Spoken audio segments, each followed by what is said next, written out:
Subscribe करें और bell दबाएं ताकि कोई खबर रह न जाए।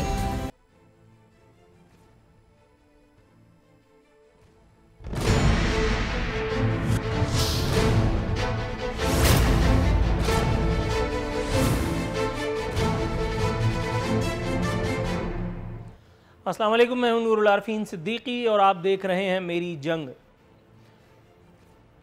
अल्लाह ताला जब नाराज़ होता है तो किस किस्म के हुक्मरान मुसल्लत करता है, इस हवाले से अगर आपको कुछ जानना हो तो मौलाना तारिक जमील लिख करके यूट्यूब पे एंटर करेंगे तो वो उनकी डेफिनेशन आ जाएगी। वो उनकी नहीं, वो अल्लाह रब्बुल इज़्ज़त की दी हुई डेफिनेशन है। अलटप हाकिम हम पर मुसल्लत किए जाते हैं एक मफहूम के मुताबिक। आप ज़रा इमरान खान साहब के एक अनमोल रतन का एक साउंड बाइट आपकी खिदमत में पेश कर रहा हूँ, उसे सुनिए और फिर फैसला कीजिए कि क्या वो वक्त दूर है कि जब हम पर अलटप हाकिम हुक्मरानी करें। एक चाय के चम्मच में 100 दाने डालता हूं तो अगर 9 दाने कम हो जाए तो क्या अपनी कौम और अपनी बच्चों के लिए मेरी चीनी मुझे कम मीठी लगती है? हम इतने कमजोर हो गए हैं। मैं तो जलसागाह में मौजूद, बल्कि जलसागाह तो छोड़िए, स्टेज पर खड़े हुए उन लोगों की ज़ब्त, उनके तहम्मुल और उनकी बर्दाश्त की दाद देता हूँ। गज़ब खुदा का, इतना बड़ा जहल और इतने पुरजोश अंदाज में हैरान हूँ, दिल के रोऊं के पीटूं जिगर को मैं। 9 निवालों और 100 निवालों का जो कंपैरेटिव एनालिसिस पेश किया है वज़ीर उल जलूल ने, ये इससे पहले भी इस किस्म के भंड मारते रहे हैं। इससे पहले भी इन्होंने आज़ाद कश्मीर में मरियम नवाज, दुख्तर नवाज शरीफ के बारे में जिस किस्म की बाजारी ज़ुबान इस्तेमाल की थी, उस बयान की, उस ज़ुबान की टाइमिंग बड़ी इंपॉर्टेंट थी, इसलिए कि ऐन उस वक्त इनके सामने इनके कायदे तहरीक, हमारे मुंतखब हुक्मरान, नाम निहाद रियासत मदीना के वाली इमरान खान साहब बैठे हुए चुस्कियां ले रहे थे। 9 निवाले कम खाने का इन्होंने हमें मशवरा तो दे दिया, ताहम अवामी हल्कों का कहना है कि अगर ये अपनी शहद को इन्वर्टेड कॉमाज में लिखा है, इन्वर्टेड कॉमाज में ही समझना है कि ये अगर अपनी शहद की मिकदार ही थोड़ी कम कर लें तो अफाका यकीनन हो सकता है। गर्दन में सरिया मौसूफ के इतना है कि अपनी एक वीडियो जो वायरल हुई उस पर जो इनका जवाब था, अपने छोटी उम्र के साहबजादे को गाड़ी हैंडओवर करके अपनी ज़मीनों पे दंदनाते फिर रहे थे। जब लोगों ने ऑब्जेक्शन किया तो कहा, लड़का मेरा, ज़मीन मेरी, गाड़ी मेरी, तुम कौन? और भी बहुत सारी बातें हैं। टमाटर के हवाले से इन्होंने फरमाया था कि अगर टमाटर महंगा बिक रहा है तो परेशानी क्या है? सामने किसान भाई वो जो बेच रहे हैं, जो महंगा बेच रहे हैं, वो भी तो हमारे भाई ही हैं। आप यकीन जानिए, फुल मिनिस्टर है। महंगाई की मारी हुई कौम से इन्होंने मजीद कुर्बानी का तकाजा किया है, लेकिन यह पहली मर्तबा नहीं है जो इस किस्म के अहमकाना, आजिलाना बयानात हमें सुनने में आए हैं। इससे पहले जरा सुनिए शौकत यूसुफजई साहब क्या बयान दाग चुके हैं। टमाटर सस्ते नहीं होते, आप दही इस्तेमाल करना ही छोड़ देंगे तो ऑटोमेटिकली सस्ते हो जाएंगे। जब तक टमाटर सस्ते नहीं हो। मलका बरतानिया की याद आई, लेकिन मलका बरतानिया की मूछें नहीं थी, इनकी हैं। बयान उसी लेवल की हिमाकत आमेज है। मुश्ताक गनी साहब केपीके में वजीर रह चुके हैं, जरा उनका भी साउंड बाइट चलाइए भाई।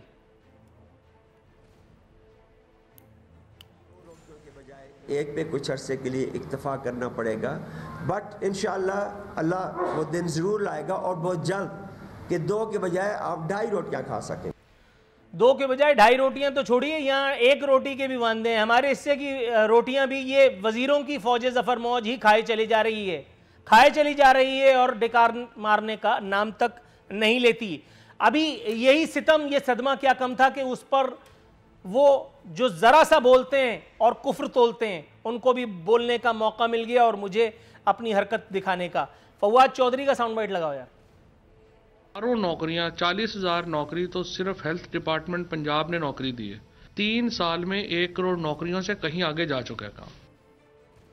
3 साल में गोया इन्होंने फरमाया कि बात करोड़ नौकरियों से कहीं आगे जा चुकी है। अब अगर उसके बाद आपको गुस्सा है तो आपने ये जहन में रखना है कि इमरान खान साहब फरमाते हैं कि आपने घबराना नहीं है। आपके सामने झूठ के कितने भी दरिया बहा दिए जाएं, आपके सामने बात करने वाला आदमी कितना ही आदि मुजरिम हो, वो कितनी ही हुकूमतों में इक़्तिदार का झूला झूल चुका हो, वो आसिफ अली जरदारी के पांव छू करके वजीर बन चुका हो, वो यूसुफ रजा गिलानी को अवाम का सबसे बड़ा मसीहा बताते हुए पीपल्स पार्टी में वजीर आजम का मुआवन खुसूसी नामजद हो चुका हो, वो काफ लीग में इक़्तिदार इंजॉय कर चुका हो, वो अंकल मुशर्रफ के साथ सेल्फियां खिंचवा चुका हो, लेकिन जब वो अपने गले में पीटीआई का मफलर पहन करके और इमरान खान का खिलाड़ी बन जाता है तो फिर आपने उसकी बात को मानना ही है। नए पाकिस्तान में जिंदगी मजीद अजाब बना दी गई है। महंगाई की शरह, इदारा शुमारियात जो खुद हुकूमत की एक बॉडी है, इदारा शुमारियात के मुताबिक महंगाई की शरह 12.94% तक जा पहुंची है। आटा, चीनी, घी, कुकिंग ऑयल, चावल और गोश्त की कीमतों में इजाफा हुआ है। लेकिन अगर आप पहले बयान अली अमीन गंडापुर के बयान से इस एक बात को तोलें तो अगर आप आटा, चीनी, घी, कुकिंग ऑयल, चावल और गोश्त कम खाएं तो आपको इनकी कीमत भी कम महसूस होगी। दरियासना आवाम पर एक और मरे पर 100 दुर्रे मारते हुए बिजली की कीमतों में भी सिर्फ, इन्वर्टेड कॉमास में कह रहा हूं, सिर्फ 2 रुपए इजाफा किया गया है। इस तरह से आवाम की जेब पर सिर्फ 30 अरब 40 करोड़ रुपए का डाका मारा जाएगा, सरकारी डाका जिसे मैं कहता हूं। लेकिन वजीर आजम पाकिस्तान जो हैंडसम भी हैं, और बताया गया था किसी ने 10 लाख की पेंशन लेकर के कि ये सादिक और अमीन भी ठहरे। वजीर आजम का कहना है कि महंगाई दुनिया भर में सबसे कम है। इसी तरह के मौजूआत पर अपना दिल जलाने के लिए मेरे साथ मौजूद हैं Mohammad Ibrahim, member National Assembly हैं पाकिस्तान तहरीक इंसाफ से। प्रोग्राम में इनको खुशामदीद कहते हैं। मोहतरम जनाब शहादत आवान साहब सेनेटर हैं पाकिस्तान पीपल्स पार्टी से, इंतहाई काबिले एहतराम फिगर, कानूनी हलकों में एक मौसर नाम, पाकिस्तान बार काउंसिल के मेंबर भी हैं। सर, आपको स्टूडियोज़ में खैर मकदम करते हैं। Thank you. दूसरी जानिब चौधरी जाफर इकबाल साहब पाकिस्तान मुस्लिम लीग नवाज की तर्जुमानी के फ़राइज़ अंजाम देंगे। जाफर साहब, सर आपका भी खैर मकदम फरमाते हैं। प्रोग्राम का बाज़ाब्ता आगाज़ करते हैं हस्ब रिवायत हस्ब दस्तूर सरकार का सब्र आजमाने के लिए। मोहम्मद इब्राहिम खान साहब के पास जाऊंगा। इब्राहिम खान साहब, अस्सलाम वालेकुम सर। वालेकुम अस्सलाम हुजूर, खैरियत से हैं? सर अल्लाह का शुक्र है, एहसान है परवरदिगार का। इस मरतबा आपको देख करके बहुत खुशी हो रही है, क्योंकि पिछली मरतबा वो खुशी आते आते रह गई थी। आप प्रोग्राम में मेरे ख्याल है किसी मसरूफियत के सबब शरीक ना हो पाए थे। सर, आप भी अली अमीन गंडापुर साहब के इस नादिर व नायाब नादिर शाही नुस्खे से इत्तेफाक करते हैं जो उन्होंने कहा कि अगर हम कम खाना शुरू कर देंगे तो हमें महंगाई पता ही नहीं चलेगी। ये नुस्खा जब आप अपोजिशन में थे तब क्यों नहीं ट्राई किया? शायद अफाका होता, कंटेनर इस्तेमाल ना करना पड़ता और मुल्क को भी बहुत सारे मसाइल से छुटकारा मिलता। बिस्मिल्लाहिर्रहमानिर्रहीम। देखिए, पहली बात तो ये है कि जो उन्होंने जिस तरीके से उसको बयान करने की कोशिश की है, मेरे ख्याल में वो सही माने में कह नहीं पाए। मैं उसको डिफेंड करने की कोशिश नहीं करूँगा।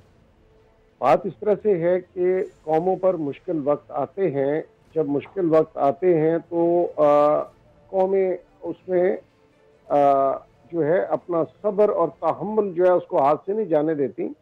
इस वक्त जो दुनिया के हालात बने हुए हैं कोविड की वजह से, और कोविड के अलावा अब जो अफगानिस्तान की सिचुएशन हुई है, उन हालात को मद्देनज़र रखते हुए वाहिद आप इस्लामी मुमलिकत हैं जो कि न्यूक्लियर कैपेबल है, और उसको मकसद हर तरह से सराउंड करने की कोशिश में मामलात को चलाने की कोशिश की जा रही है। अब ये जो महंगाई है, अब आप मुझे बताएं, अभी आप बिजली का जिक्र कर रहे थे, ये 20-20 और 25-25 साल के 25 रुपए यूनिट के या 20 रुपए यूनिट के जो ये सौदे करके गए हैं केरोसिन ऑयल के, अगर अब आज के वक्त आप ले लें, मैंने पहले भी एक दफ़ा कहा था कि कैलिफोर्निया की कंपनी ने अभी दिया है 800 मेगावाट, थोड़ा नहीं, 800 मेगावाट की सोलर एनर्जी जो है कतर को 2.5 रुपए पाकिस्तानी यूनिट में। 2.5 रुपए का मकसद है 1.56 सेंट, तो वो तकरीबन 2.5 रुपए यूनिट जाके बनते हैं। तो ये वो मामलात हैं जो कि साबका अदवार के क्रिएट किए हुए हैं। इसी तरह से उनके हमने अभी प्राइम मिनिस्टर साहब ने बताया था कि जो चीज उन्होंने 2013 में 37 करोड़ रुपए पर किलोमीटर पे एक 4 लेन मोटरवे बनाया, वो हम अब 17 में बना रहे हैं। तो ये सारे जो मामलात हैं, देखें एक घर की एक कैपेसिटी होती है ना, इसलिए एक मुल्क की भी एक कैपेसिटी होती है। जब आप उसकी कैपेसिटी से ज्यादा उसके अखराजात बढ़ा देंगे और फिर बाद में बैठ के उस पर बातें करेंगे कि ये देखें जी ये हो गया, वो देखें जी वो हो गया, असल जो मुहर्रकात की तरफ जाने वाली बात है वो ये है कि पहली बात, इसके पीछे असल में थे कौन? 3 साल में आके हमने कौन से मकसद है कि इसमें वो किए हैं कि हमारी वजह से हो? ये इन्हीं के किए हुए कॉन्ट्रैक्ट से। बिजली एक ऐसी चीज है, उसको आप उठा के देख लें कि पूरी दुनिया में, क्या पाकिस्तान में एक बिजली आप महंगी होती है तो उसका इफेक्ट जो है, ट्रिकल डाउन इफेक्ट हर चीज पे आता है जी। इसी तरह अब आपका पेट्रोल देखें, इनके वक्त में 42 रुपए बैरल था, $42 का। हमारा इस वक्त जो है वो तकरीबन $85 पर बैरल पे पहुंचा हुआ है। ये 25% ले रहे थे उस वक्त जो थी अपनी गवर्नमेंट लेवी जो इन्होंने की हुई थी 5% के अलावा 24%, और हम उसको 9% पे लेके आए ताकि अवाम पे इसका कम से कम बोझ पड़े। हमारे खित्ते के ममालिक में देख लें, इस वक्त भी पाकिस्तान में तेल सबसे सस्ता है, लेकिन उसके बावजूद भी महंगा है क्योंकि अवाम की कुव्वत खरीद की सकत नहीं है। तो इसमें अर्ज करने का मकसद ये था कि सब्र के साथ, अल्लाह करे ये अफगानिस्तान वाला इशू हमारा सेटल हो जाए और उसके साथ जो है ये अपॉर्चुनिटी सेंट्रल एशिया वाली आ जाए। आपकी जो है बिजनेस एक्टिविटी के हवाले से भी और बाकी मामलात के हवाले से भी पाकिस्तान का मुस्तकबिल बहुत ताबनाक है, लेकिन इस वक्त वाकई ही हम सर, आप यकीन जानिए, आप मेरे लिए बहुत मोअज़्ज़िज़ और मोहतरम हस्ती हैं, लेकिन ये जो आपने मुझे इतना लंबा तरीका इलाज बताया, होम्योपैथिक नुस्खा, मेरे वालिद साहब कहा करते थे कि अगर आपको बुखार होने वाला हो अगले हफ्ते, तो इसी हफ्ते से आप होम्योपैथिक की दवा शुरू कर दीजिए। और मैं उसमें मॉडिफाई करके ये कहता हूँ कि अगर आप गुलाब जामुन कम से कम खाएं तो पूरी तरह से आपको जो है शक्कर तो जिस्म में जाती है, होम्योपैथिक की दवा खाने से बेहतर है। आपने जो नुक्ता खींचा, नुक्ता आपने बताया, मैं देखिए बड़ी अतात के साथ मैंने उसको पूरा सुना।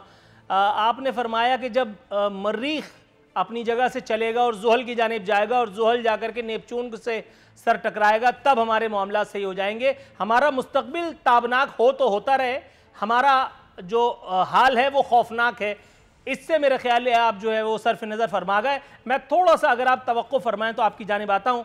मैं शहादत आवान साहब की जानिब जाऊँगा। सर, प्रोग्राम में एक मरतबा फिर शिरकत पर आपको खुशामदीद कहते हुए हम ज़रा थोड़ा सा, क्योंकि कानूनी आपके मामलात हैं, मैं ज़रा राय आपकी जानना चाहता हूँ, बल्कि रहनुमाई चाहता हूँ। सर, पीपल्स पार्टी या अपोजिशन के हलकों से ही एक सुपर NRO की बात आई है, एक और सुपर एडवेंचर हुकूमत का सामने आया है और फरमाया गया है कि चूँकि शहबाज शरीफ मुल्जिम है, इसलिए उनसे किसी किस्म की मुशावरत न करते हुए हम जो है ये NRO, सुपर NRO बल्कि जाते हैं, इसको देते हैं, और यही पाकिस्तानी कौम का मुकद्दर है। सर, इस सुपर NRO की मुद्दत कितनी है और इसका ट्रिकल डाउन इफ़ेक्ट कहाँ तक जाना है? देखें नूरुल आरिफीन साहब, सबसे पहली बात तो मैं आपको ये कहूँ कि जो साबका 3 सालों से हमें एक ये रट देख रहे थे कि मैं NRO नहीं दूंगा, मैं NRO नहीं दूंगा, महंगाई की बात करें मैं NRO नहीं दूंगा, खारजा पॉलिसी की बात करें मैं NRO नहीं दूंगा, और अगर कोई अपोजिशन ने या किसी ने कोई अमेंडमेंट्स दी थी तो वो कहते हैं ये मुझसे NRO लेना चाहते हैं। अब उसके बाद मसला ये, जिस तरीके से ये उन्होंने आर्डिनेंस, पहली बात तो ये कि इस गवर्नमेंट जो चल रही है ये सिर्फ़ और सिर्फ आर्डिनेंसेस के बेसिस के ऊपर ये चल रही है। इस गवर्नमेंट की नालायकी आप ये देखें कि क्या इन्हें मालूम नहीं था कि 8 अक्टूबर को जो है मौजूदा चेयरमैन नैब जो है ये जा रहा है। 4 दिन पहले जो है सेशन जो है असम्बली का भी चल रहा था, उससे पहले जो है सेनेट भी चल रही थी, लेकिन उसके बाद इन्होंने आर्डिनेंस बनाना शुरू कर दिया और आर्डिनेंस लेके आए।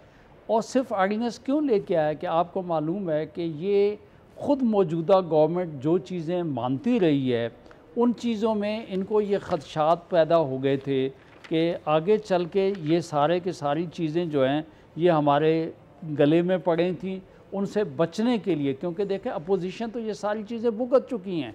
पाकिस्तान पीपल्स पार्टी जो है वो भुगत चुकी है। एक हमारा जो साबका लीडर ऑफ अपोजिशन है, मेंबर नेशनल असम्बली हैं साईं खुर्शीद साहब पिछले 27 महीने से वो अंदर पड़े हुए हैं कि आप जो है अच्छा खाते पीते क्यों हैं, आप चीज़ों का अकाउंट फार नहीं कर पा रहे।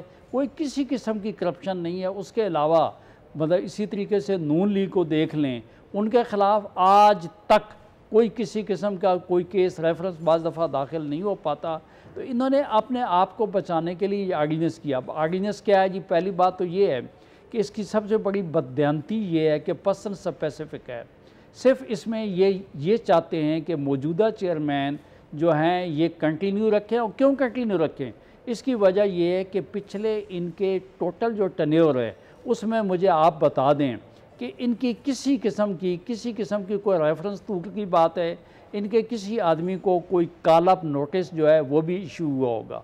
इनके ख़िलाफ़ आप बड़े बड़े मेगा करप्शन केसेस जो हैं वो इनके आपने तस्लीम किए हुए जो हैं वो पाकिस्तानी लोगों के उनके इल्म में हैं। लेकिन इन्होंने ये NRO जो है अपने आप को, अपनी पॉलिटिकल पार्टी को, क्योंकि अब 1.5 साल इनका रह गया है, उसके बाद हर चीज़ को इनको अकाउंट फार करना है। अब रह गई जहाँ तक बात जो है शहबाज शरीफ साहब वाली।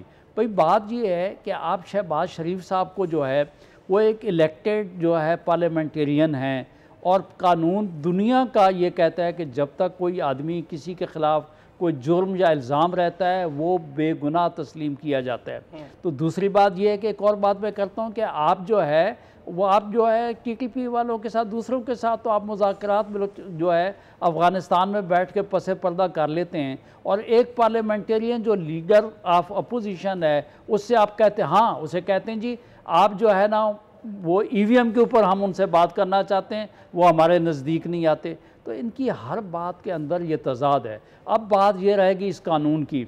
ये जो कानून बनाया गया गोल गोल घूम घाम के आप देखें तो इस कानून के अंदर इन्होंने क्या किया है कि टोटल इन्होंने कानून के अंदर से ब्यूरोक्रेट्स को निकाल दिया है, इन्होंने अपने जितने इनके लोग हैं उनको निकाल दिया है, अदारों को निकाल दिया है, इनकी बनाई गई पॉलिसीज़ जो हैं उनको इन्होंने हत्तुल इम्कान कोशिश की है कि इनके घर के खर्च अखराजात को भी उन्होंने निकाल दिया है। इन्होंने अपने आप को इम्यूनिटी दे दी। ये तो यूनिवर्सिटीज़ बनाने वाले लोग थे, इनका नाम तो तहरीक इंसाफ था। ये मुल्क में इन्होंने करप्शन ख़त्म करनी थी, इन्होंने करप्शन के रिकॉर्ड ज़रूर तोड़े। अब उन्होंने ये जो कानून बना दिया है उसके अंदर भी अगर आप जाके देख लें एक बात, उसके अलावा आप देखें इन्होंने आइन से हट के एक बात की। हमारे प्राइम मिनिस्टर साहब जो हैं उनकी अना की आप हालत देखें कि उन्होंने कहा जी मैं सब कुछ कर सकता हूँ, लेकिन लीडर ऑफ अपोजिशन जो है जो कि आईनी एक ज़रूरत है उनसे मैं बातचीत नहीं करूँगा। लेकिन क्यों नहीं करूँगा? आखिर लीडर ऑफ अपोजिशन ने ऐसा कौन सा जुर्म किया है जो ना सामने आ रहा है, ना साबित हो रहा है, और ना ही इमरान खान साहब उसकी वजह से ये सर थोड़ा सा तवक्कुफ की इस्तदा के साथ चौधरी जाफर इकबाल साहब के पास जाने की अदाकारी फरमाऊंगा। चौधरी साहब सर इंतजार की जहमत में मुब्तला रखने के लिए अजहद शर्मिंदा हूँ। सर अब आप देखिए, अगर आप लोगों ने इतने महंगे महंगे मुआहदे न किए होते जैसा कि बता रहे थे मोहम्मद इब्राहिम खान साहब, तो हमें इतनी महंगी बिजली न मिलती। अगर आप लोगों ने ये सब कुछ ना किया होता तो अली अमीन गंडापुर साहब स्टेज पे चढ़ के 100 निवाले और 9 निवाले वाला वो नादिर शाही नुस्खा में न देते। सर वो साउंड बाइट आपने भी सुना होगा, यकीनन किसी ने आपको भी भेजा होगा हंसने हंसाने के लिए। पहले तो उस पर अपनी राय का इज़हार फरमा दीजिए, फिर शहबाज शरीफ साहब वाली बात का जवाब अगर आप इनायत फरमाएं। बिस्मिल्लाहिर्रहमानिर्रहीम। नूरुल आरफीन, दुनिया भर में अगर आप देखेंगे तो कोई भी शख्स जो किसी पार्टी का या इदारे का सरबराह हो, जब उसने अपने सबॉर्डिनेट या साथी चुनने हों तो वो अपने से ज़्यादा अहल कभी भी नहीं चुन सकता। जनाब इमरान खान साहब की अहलियत क्रिकेट के अंदर जुआ खेलने की, और वो ये ऑन रिकॉर्ड हैं, एक टीवी इंटरव्यू के अंदर माना कि मैं अपने बहनोई को बताता था कि फ़लाँ के ऊपर पैसे लगाओ और फ़लाँ के ऊपर ना लगाओ। दूसरी अहलियत वो सुप्रीम कोर्ट के अंदर न्याजी सर्विसेज के अंदर कहते हैं कि मैंने टैक्स बचाने के लिए, टैक्स चोरी करने के लिए जो है वो ऑफशोर कंपनी रजिस्टर्ड करवाई थी। वो चोर हैं, टैक्स चोर हैं, हुकूमत में आने से, हुकूमती ओहदा मिलने से पहले ये साबित हुआ। तीसरी अहलियत उनकी ये है कि उन्होंने शौकत खानम खड़ा किया। अच्छा, शौकत खानम कैसे खड़ा किया? कोई इकरामुल्लाह न्याजी साहब की जायदाद बेची मियाँ वाली में? नहीं। कोई अपना फ्लैट बेच के किया? नहीं। चंदा मांग के किया? और दुनिया जहान से चंदा मांगा, आज तक कभी उसकी ऑडिट रिपोर्ट नहीं दी। वो चंदा कहाँ से बरामद हो रहा है? वो उनकी बहनों के नाम प्रॉपर्टीज जो अमेरिका और बरतानिया और मुख्तलिफ दुबई के अंदर मौजूद है, वहां से हो रहा है। अच्छा, शौकत खानम के अंदर चंदा मांग के चलाए जाने वाला हॉस्पिटल, जरा बता दें कि कितने लोगों को रिलीफ मिलता है? सब लोग महंगे पैसे दे के, महंगी फीस दे के वहाँ इलाज करवाते हैं। यही हशर वो मेरे पाकिस्तान का कर रहे हैं। काबीना में जितने लोग रखे वो सारे वो रखे जिनकी अहलियत इमरान खान साहब से नीचे की हो। वो फिर यही कुछ निकलेगा आपके पास जो उन्होंने आपको पेश किया। मुल्क कैसे चलाना है, इसके लिए भी वो यही चाहते हैं कि भीख मांग के, चंदा मांग के। आपको बिल्कुल आपके सामने उन्होंने दस्तरखान का प्रोग्राम शुरू किया जो एक ट्रस्ट का है, पाकिस्तान का लेना देना नहीं है। फिर उन्होंने मेगा प्रोजेक्ट शुरू किया कि वो एक लंच बॉक्स दे रहे हैं एक थैले के अंदर खड़े होके, ये भी उन्होंने शुरू किया। तो जो जिसकी जहनीत है वो वही करेगा। अब इब्राहिम खान साहब कहते हैं हमने महंगे प्रोजेक्ट लगाए। आप ये बता दीजिए कि आपके जितने पढ़े लिखे साहिबान हैं, आपने बिजली के अंदर सिवाय दिहाड़ियाँ लगाने के और क्या किया है? जितने आपके वुज़रा आए, आप उन सब का ज़रा बताएं कि वो छोड़ के गए तो किस बुनियाद पे उनसे इस्तीफा लिया गया। और अगर 3 साल में कोई सस्ता कारखाना आप लगा सके हैं तो ज़रा वो भी इस कौम को बता दीजिए कि आपने पब्लिक सेक्टर डेवलपमेंट प्रोग्राम के अंदर पाकिस्तानी रुपए पैसे से या प्राइवेट पब्लिक पार्टनरशिप से फला मुआहदा किया जो हमारे किए हुए मुआहदों से सस्ता था, वो बता दें। शहबाज शरीफ साहब की तरफ आ जाते हैं। शहबाज शरीफ साहब से मसला क्या है? शहबाज शरीफ साहब से मसला ये है कि लोग आज मिसालें देते हैं जो पहले 1 साल नहीं भी दी, जिन्होंने मिसालें दें, वो आज सारे भाई जो कभी तब्दीली का ढोल पीटा करते थे वो कहते हैं कि गवर्नेंस थी शहबाज शरीफ साहब की। वो बताते हैं कि दुनिया का सबसे कम मुद्दत में लगने वाला कोल फायर पावर प्लांट जो है, जिसे अक़वाम आलम ने तस्लीम किया, वो शहबाज शरीफ साहब ने लगाया। अब उनको पता है कि 3 मेट्रो जो हैं वो 1 मेट्रो के बजट में शहबाज शरीफ साहब ने बनाई। तो फिर वो शहबाज शरीफ साहब से नफरत क्यों ना करें? वो क्यों उनसे हाथ मिलाएं? उन्हें तो वो साहब चाहिए जो जिस तरह भी चेयरमैन नैब हैं उस तरह के अहबाब चाहिए उन्हें तो जफर मिर्जा जैसे लोग चाहिए, उन्हें तो अली अमीन गंडापुर जैसे लोग चाहिए। हाँ, कहीं बाबर अवान दस्तयाब हों तो उनको भी वो ले लेंगे। सर, थोड़ा सा तवक्कुफ की इस्तदा के साथ चौधरी जाफर इकबाल साहब यहाँ की कॉल दी गई है। ब्रेक पर से वापस आएंगे तो कुछ और मौजूआत है जिनका अहाता करना मकसूद है।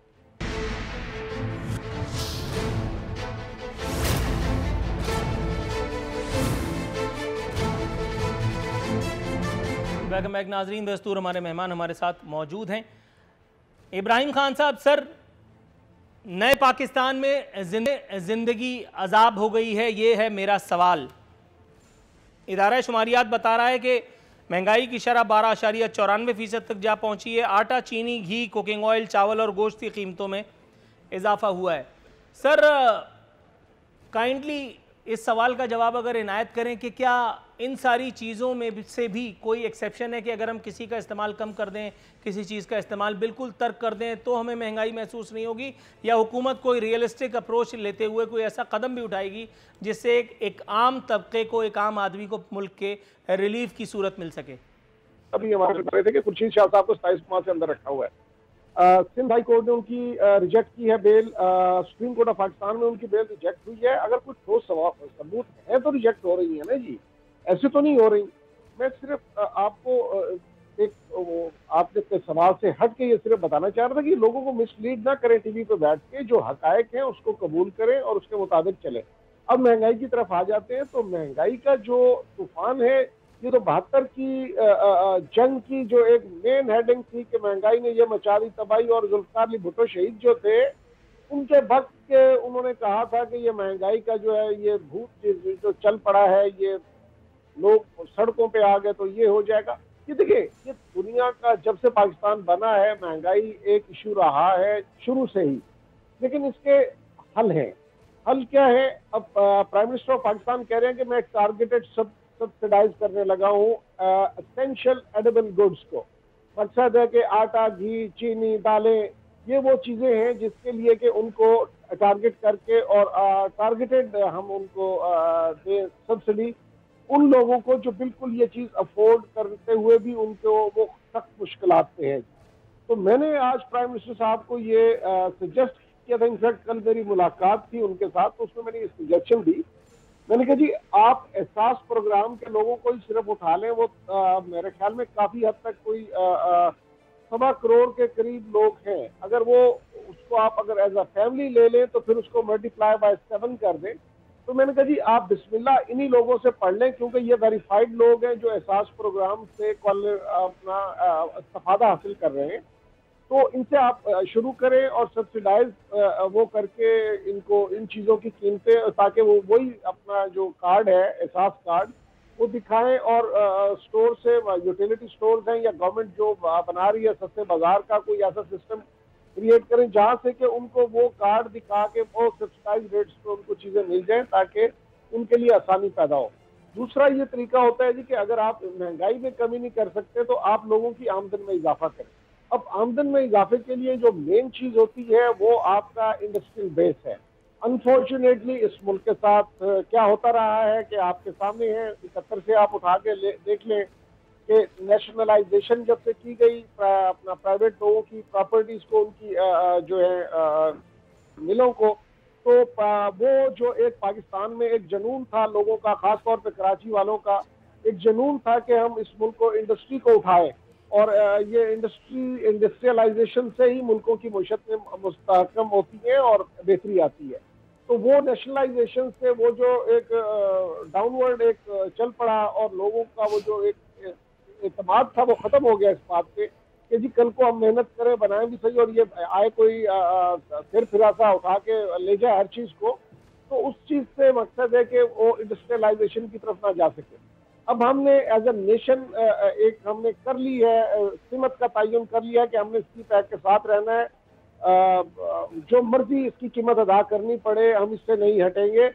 और आप देख रहे हैं उसके नतायज के कहाँ से आपको कैसे कैसे जो है वो कभी क्रिकेट डिप्लोमेसी ख़त्म की जा रही है, वो उनको न्यूजीलैंड वालों को बुलाया गया, फिर इंग्लैंड ने ख़त्म किया। चलेंगे तो क्रिकेट का मसला है, हम बगैर क्रिकेट के जिंदा रह सकते हैं, रोटी के बगैर नहीं।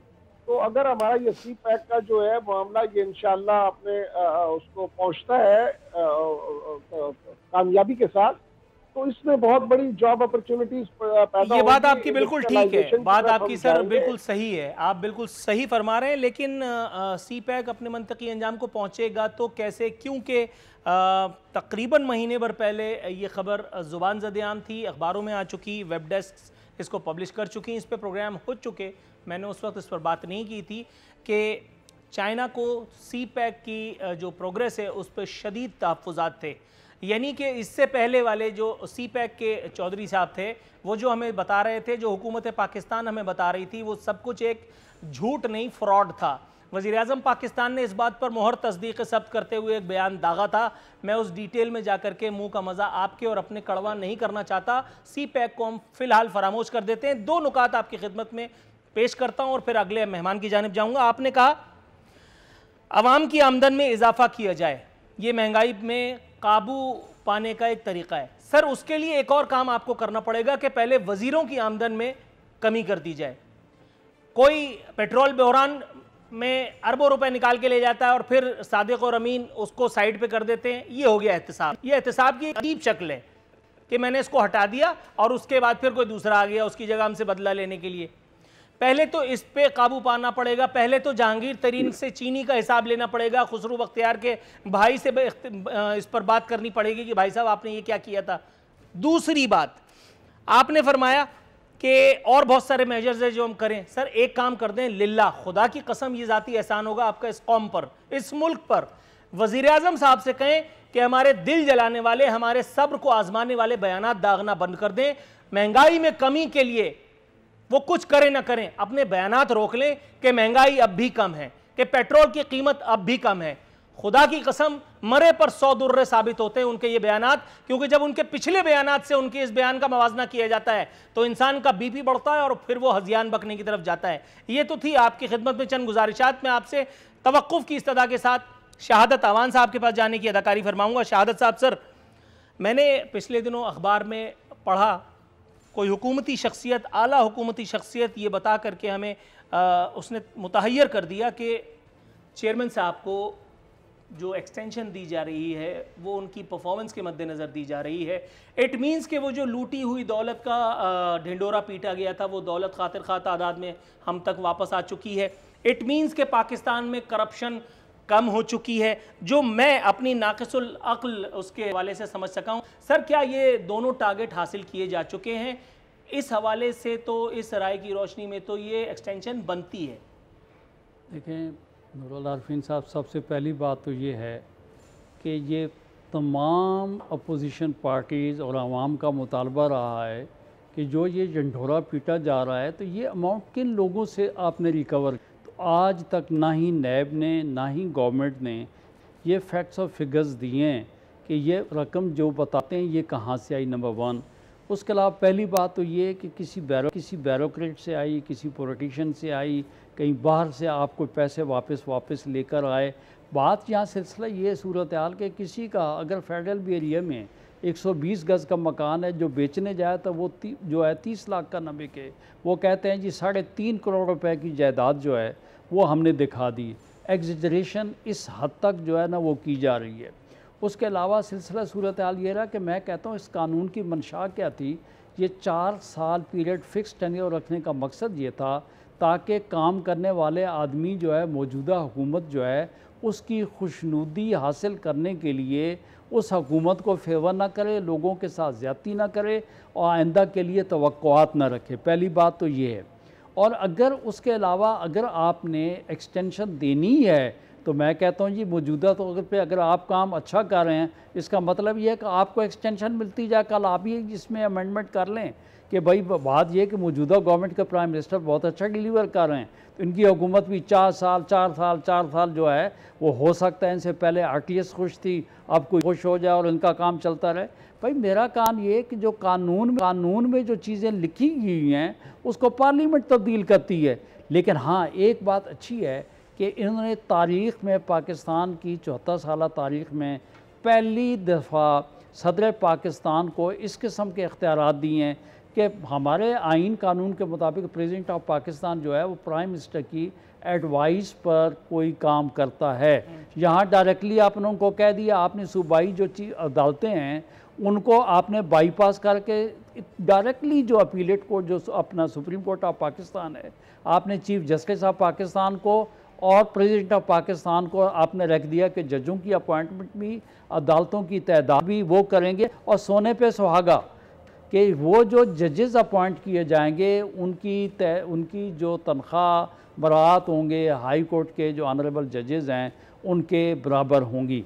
भाई उन जजेस की अपॉइंटमेंट के लिए तो आए दिन झगड़ा पड़ा रहता है, उसके लिए जुडिशल कमीशन है, पार्लिमानी कमेटी है और यहाँ पे जो है वो आप कहते हैं जिसको रिकमेंड करेंगे उसको अलवी साहब अपॉइंट कर देंगे जहाँ। और सबसे ख़तरनाक जो बात है वो मैं चौधरी जाफ़र इकबाल साहब को बताना चाहूँगा और इब्राहिम खान साहब बड़े जो साफ गो अगर आदमी है तो वो भी कंसीड करेंगे कि इसमें इन्होंने लिखा है कि चेयरमैन नैब जहाँ चाहेगा एक सूबे का केस, जहाँ चाहेगा क्वेटा का पेशावर में और कराची का जो है वो आप गुजरांवाले में केस भेज दें। भाई ये बात ये है कि हमारे पास जो ज़ाब्ता है उसमें ये है कि जिसकी जुरिस्डिक्शन में जो ऑफेंस होता है, इवन के आप कराची का हैदराबाद नहीं भेज सकते और आपने लिख दिया है कि किसी भी कोर्ट में उनकी सवाबदीद है कि हम उनको जो है वो कर देंगे। फिर अजीब बात है, कॉलोफेल में तो तजाद मौजूदा गवर्नमेंट की हर बात में रहता है, लेकिन यहाँ तजाद देखें कि ऑर्डिनेंस किस तरह के साथ शहादत अवान साहब ब्रेक पे जाऊंगा, ब्रेक दूंगा, फिर आपके पास आऊंगा और आप अपना जुमला कंप्लीट कीजिएगा। इमीडिएट ब्रेक पे जाएंगे, ब्रेक से वापसी आते हैं।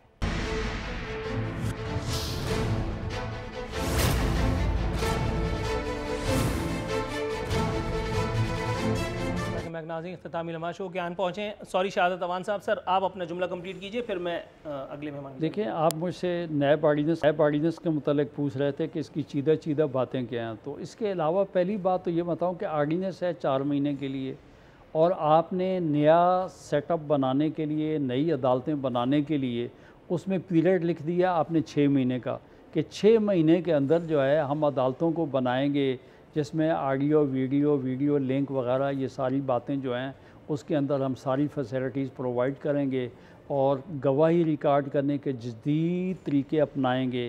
भाई दहशत गर्दी के मुकदमात जो हैं उनमें तो आप कुछ कर नहीं सके, और 4 महीने बाद अगर आपकी नीयत ठीक है, 4 महीने बाद ये सिस्टम ही ख़त्म हो जाएगा, तो आप 4-6 महीने का टाइम क्यों रख रहे हैं कि 6 महीने के अंदर जो है इस तरीके से करेंगे। एक और बात है कि मज़े की बात है कि मौजूदा जो कोर्टें काम कर रही हैं, मैं कहता हूँ उनको हैरेस करने के लिए भी इसमें प्रोविज़न है कि वो जितने आने सुख सुकून के साथ काम कर रहे हैं। तो उन्होंने कहा कि द मोमेंट जो नए जजेस अपॉइंट होंगे, अगर ये नए तरीके से फ्रेश इनकी अपॉइंटमेंट नहीं होगी तो ये अपना सूबे में मुतलका जो सेटअप है उसमें ये लोग चले जाएंगे। तो भाई ये आर्डिनेंस जिस तरीके से बनाया गया है, तो मैं आपको बताऊं कि इसमें इन्होंने जितने हुकूमती फ़ैसले हैं उनको इन्होंने उसके अंदर इम्यूनिटी दे दी है। इनकी जो कमेटियाँ हैं, सब कमेटियाँ हैं, एक्नेक है, CCI के फ़ैसले हैं, FCC के फ़ैसले हैं, NFC के फ़ैसले हैं, इसके अलावा जितनी भी इनकी कॉरपोरेशंस हैं, अथॉरिटीज़ हैं, फाइनेंशियल इंस्टीट्यूशंस हैं, ये सबको तो आपने जो है कवर दे दिया है और आप कहते हैं NRO नहीं देंगे। तो भाई इसके अंदर बच कौन गया? आप ये भी तो लिख देते, आप लिख देते कि जो बंदा सांस लेता है और वो कोई काम नहीं करता, बूढ़ा हो गया, 90 साल का, 70 साल का, खेल कूद के आप घर में बैठा हुआ है, तो वो बंदा इसका सब्जेक्ट जो है ना इसके ऊपर लागू कर। भाई आपने इसके अंदर कोई चीज़ आप मुझे बता दें कि इसके अंदर आपने छोड़ा। फिर मज़े की बात, इसमें आपने क्लास जो है ये भी डाल लिए, जो पेंडिंग केसेस हैं वो आपने कहा जी मुतलका अदारे जो हैं उनको हम ट्रांसफ़र कर देंगे। तो मैं तो ये कहूँगा नूरुल आरफीन साहब कि अगर हकीकत में देखा जाए, मैं ये समझता हूँ इनकी मंशा कुछ और थी, और अगर ये आर्डिनेंस देखा जाए साबित होती हैं। पहली बात तो ये कि इनका जो नारा एहतिसाब का था उससे ये डिविएट कर गए, और दूसरा बात ये है कि नैब के, तो मैं कहता हूँ कि नैब को तो जबड़े ही निकाल दिए हैं। नैब को तो आपने बिल्कुल बेख्तियार, सर इसी बात को आगे ले जाऊंगा। सर चौधरी जाफर इकबाल साहब, अगर ऐसा है कि जबड़े ही निकाल दिए तो ये तो फिर मकाम खुशी का है, और ख़ास तौर पे अपोजिशन के लिए। क्या मैं दुरुस्त कह रहा हूँ? क्या अगले 4 माह के लिए कोई खबर देखते हैं अपने लिए का मतलब? नून लीग की बात कर रहा हूँ। नूरुल आरफीन, हमारे लिए कतन इसमें कोई खुशखबरी की बात नहीं है। हमने कहीं कोई चोरी नहीं की, हमारे ऊपर कोई इल्ज़ाम ना मुशर्रफ साहब अपने दौरे हुकूमत में साबित कर सके और ना अब ये मुशर्रफ की बाकियात कोई साबित कर सकी। हमने 2-2 साल जेलें भुगती, रिमांड काटा, और आज कोई एक लफ्ज़ हमारे खिलाफ इनके पास नहीं है। 5 साल PSTP इस्तेमाल किया, उसके ऊपर ऐसी चीज़ ले आए। हमारे जो काबीना के वज़ीर आज़म के वज़रा के फैसले थे कमेटियों के, हम उसके लिए भी तैयार हैं। ये सब कुछ जो हो रहा है इसमें हमें कोई रिलीफ नहीं है, ना हमें रिलीफ चाहिए। बल्कि हमने तो ये कहा, शाहिद खाकान अब्बासी साहब ऑन रिकॉर्ड मौजूद हैं कि भाई लाइव चलाएं मेरा ट्रायल, सारा जहान सुने, सबको पता चले। और फिर वक्त ने ये साबित किया कि जो इल्ज़ाम हमारे ऊपर लगा रहे थे वो सब खुद ये काम कर रहे होते हैं उस वक़्त में, जो इल्ज़ाम दूसरे के ऊपर लगा रहे होते हैं। तो ये जो जबड़े निकाले जा रहे हैं ये दरअसल अपने लिए हैं, और ये सबसे बड़ा NRO है जो जनाब इमरान खान साहब ने अपने आप को, अपनी काबीना को और अपने उन दोस्तों को ATM मशीनों को दिया जो इनका घर भी चलाते हैं, जिनके जहाज़ों में ये उम्रे करने जाते हैं और जिनके तरफ से लैंड क्रूजरें तोहफे में मिलती हैं। ये सब उनके लिए किया गया है। मैं 2-3 गुजारिशात करना चाहूँगा। अभी हुकूमती MNA साहब फरमा रहे थे कि वज़ीर आज़म साहब ने फैसला किया है सस्ते बाज़ार लगाएंगे। तो भाई कहाँ किसको पागल बना रहे हैं आप? जब आपकी कॉस्ट ऑफ प्रोडक्शन ही ज़्यादा है, सस्ते बाज़ार आप कैसे मैनेज करेंगे? क्या सिर्फ पोस्टर लगा देने से, जिस तरह आपने नया पाकिस्तान हाउसिंग अथॉरिटी बना दी, क्या नया पाकिस्तान बन सकता है? क्या सिर्फ नारा लगाने से सस्ता बाज़ार हो जाएगा? आपने इतनी महंगी कर दी जिसका अंदाज़ा नहीं है, और फिर आप कह रहे हैं अच्छा आप सब्सिडी देंगे किन को? फिर वही उसी तरफ जाते हैं। भाई उन लोगों को तो पहले पैसे मिल रहे हैं, उनको इजाफी पैसे दे दीजिए। आप उस तनख्वाहदार तबके की बात करें, वो कहाँ से खरीदेंगे, वो कहाँ से अपना बजट पूरा करेंगे? आपने तो हमें ये बताया था कि अगर महंगाई हो, अगर डॉलर की कीमत जो है वो बढ़े और रुपए की गिरे तो वजीर आजम चोर होता है। और आज आप ही के कहे के मुताबिक जो चोर वजीर आजम है उसके लिए आप एक ऐसा नैब का चेयरमैन चाह रहे हैं जो वो चोरी छुपा ले। फिर आपने ये कहा कि अगर सी पैक कामयाब हुआ, भाई आप तो धरना दे के बैठे थे। फिर आपने सबसे बड़ा चोर जो वक्त का था, जिसकी 99 कंपनीज निकली, आसिम सलीम बाजवा, सिर्फ सी पैक को तबाह करने के लिए उस शख्स को लगाया, चाइना को नाराज किया। आज जरा इब्राहिम खान साहब मुझे बता दें कि पिछले 3 साल के अंदर कितने बिलियन US$ सी पैक के प्रोजेक्ट्स के ऊपर लगा। मैं उंगलियों पे गिन के बताता हूँ गवादर के प्रोजेक्ट्स इनको, जो बिल्कुल ठप पड़े हैं, जिनके ऊपर काम नहीं हो रहा। और ये हमें ये सुधार रहे हैं कि अगर सी पैक कामयाब हुआ, भाई आपने तो सी पैक बंद कर दिया, आपने बिजली इतनी महंगी कर दी कि लोग रोजगार ना कर सकें, लोग ट्रांसपोर्ट ना चला सकें, आप तमाम चीजें मैनेज करने में नाकाम हैं। अब अगर मगर लगा के 200 थे जो टीम के आप दावे कर रहे थे, ना आपके पास कोई प्लान था, और आप आज आप इंतजामी तौर पर भी जो है इस मुल्क को तबाह कर रहे हैं, आज आप मुआशी तौर पर भी तबाह कर रहे हैं, और आज आप रोज नए से नया अबहाम पैदा करके इस मुल्क के और मुल्क के इदारों के दुश्मन बने हुए। राइट सर, बहुत सारी गुफ्तगू हो चुकी, बहुत सारे नुकात हैं जिनकी तरदीद या तौसीक इब्राहिम खान साहब के जिम्मे। इब्राहिम खान साहब, मैं सिर्फ इतना सा इनको अर्ज करूँगा कि मुझे अफसोस इस बात का है कि ये सारे इस मुल्क के ये हालात और ये चीज़ें बताने वाले जो 50 साल और 35 साल से इस मुल्क पर मुसल्लत रहे और कुछ लोगों की वजह से मुसल्लत रहे, आज वो हमें बता रहे हैं, और वो भी इस मुल्क से बाहर बैठ के। अगर वो इतने सच्चे हैं और इतने अच्छे एडमिनिस्ट्रेटर थे तो फिर इस मुल्क में रह जाते हैं। फिर भागे लंदन में, अब वहाँ से बैठ के जो कुछ होता है अफवाज पाकिस्तान के मुतालिक जो बदजुबानी कर सकते हैं, वो वहाँ से बैठ के मोदी की ज़बान बोल सकते हैं, वो ये बोलते हैं। इनका मकसद पाकिस्तान या पाकिस्तान के लोगों के मफादात का नहीं है, क्योंकि ये तो एक्सपोज हो चुके हैं पिछले 35 सालों में कि जब कुछ नहीं कर सके तो आगे आके इन्होंने कौन से पहाड़ तोड़ देने हैं। अब अगर कोई प्रोग्रेस होने में कोई टाइम लगता है, देखें एक चीज़ को बिगाड़ने में आपने 35 से 50 साल लगा दी है, तो उसको दुरुस्त करने में भी तो कुछ टाइम लगेगा ना। हमारे से तो ऐसे ही हिसाब लिया जा रहा है कि वो 35 साल इन वाले हमने किए हो, और या 50 साल पीपल्स पार्टी वाले भी हमने हुकूमत की हो। वक्त लगता है चीज़ों को दुरुस्ती करने में, और वो इंशाल्लाह दुरुस्त होगी। पाकिस्तान का, मैं एक बार फिर दोबारा कह रहा हूँ, पाकिस्तान का मुस्तकबिल बहुत ताबनाक है और इंशाल्लाह इसमें बेहतरी आएगी। बाकी जहाँ तक कमियां बेशियां होती रहती हैं, उनका कम से कम हमारी हद तक ये है कि हम उनको हटा तो देते हैं जो परफॉर्म नहीं कर रहे होते। इनका तो एक सूबाई वजीर पंजाब का 20 लाख रुपए रिश्वत ले रहा था, वीडियो भी आ गई। इनमें इतनी हिम्मत नहीं थी, मॉरल करेज नहीं था कि उसको उसकी वजारत से हटा देते। हमने तो अपने वजीरों को जेलों में भी भेजा है।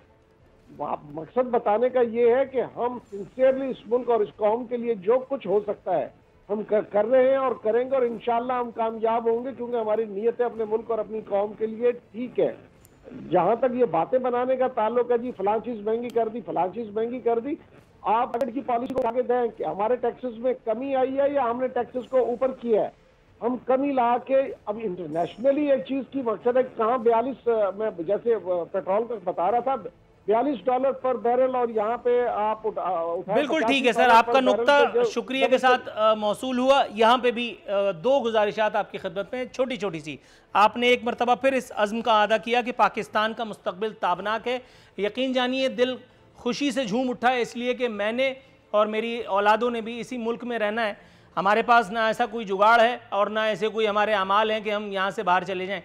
जनाब-ए-मन, ये यकीनन खुशाइंद नारा है, लेकिन इस पर अमल दरामद जब तक नहीं होगा तब तक तो ठन ठन गोपाल ही है, तब तक तो नीलबटा सन्नाटा ही है। सर, वो एक आदमी जो नून लीग की छत्र छाया में वजीर बना, MNA बना, वो जब तहरीक इंसाफ का पट्टा पहन करके इमरान खान के साथ तस्वीर खिंचवाता है और उसके बाद फिर अपने मुल्क के धड़म तख्ता करता है और कहता है पिछले वालों ने ये किया, तो फिर मैं आपकी बात को क्यों कर संजीदगी से लूंगा।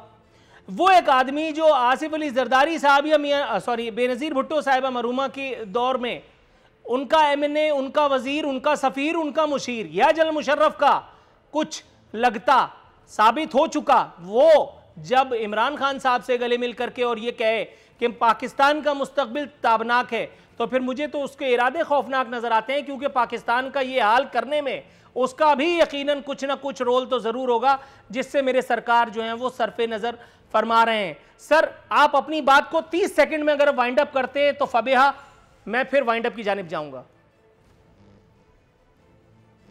सिर्फ इतना कहूंगा कि पिछले 4 दिनों में एक चौधरी साहब काइंडली थोड़ा सा DGISI चौधरी साहब सर थोड़ा सा चौधरी साहब सर प्लीज थोड़ा सा। हेलो जी, मैं अर्ज कर रहा हूं कि हमें मांगे तांगे की जो जमीन, हमें मांगे तांगे की जो ये हुकूमत बनानी पड़ी है, जिसमें कि हमारे पास सिंपल मेजॉरिटी भी नहीं थी, तो उसमें ये मामला सारे हुए। अब पाकिस्तान तहरीक इंसाफ को 2/3 मेजॉरिटी दें 2023। सर मतलब ये तो आपने अजीब ही बात कर दी, मांगे तांगे की हुकूमत, ये तो आपने अपनी सरकार के खिलाफ FIR काट दी। मतलब आपको 2/3 अक्सरियत कौन दिलवाएगा? अवाम ना। तो ये अवाम, ये चार्जशीट अवाम के खिलाफ। मैं देखे हमारी मेजॉरिटी के हवाले अप्रिशिएट करते हैं खान साहब को। पहले मैंने कहा था बड़े साफ गो आदमी है और सच्ची बातें कह देते हैं, और वाकई हकीकत है। इन्होंने कहा था नौजवान जो हैं उनको हम अपने साथ रखेंगे, तो अब तो ये जितने सब मांगे तांगे वाले हम जो है ये हुकूमत बनी है 2/3 मेजॉरिटी। नाज़रीन ये प्रोग्राम पता नहीं है कि एतराफ़ जुर्म पे ख़त्म होने का अगर ज़रा सा भी अंदाज़ा होता, खुदा की कसम में ये सवाल ही नहीं पूछता। बहुत ही मोहतरम है मोहम्मद इब्राहिम खान साहब, बड़े स्ट्रेट फॉरवर्ड आदमी है, आउटस्पोकन भी है, लेकिन मेरा ख्याल है मामला ज़रा कुछ गड़बड़ेशन की जानिब में। शहादत आवान साहब, चौधरी जाफ़र इकबाल साहब, मोहम्मद इब्राहिम खान साहब, तीनों मुअज़्ज़िज़ीन का एक मरतबा फिर तहे दिल से मशकूर हूँ कि आपने अपनी मसरूफियत के बावजूद हमारे प्रोग्राम में शिरकत की ज़हमत गवारा की। कल इंशाअल्लाह बशर्ते ज़िंदगी हाज़िर खिदमत होते हैं। फ़ी अमानिल्लाह।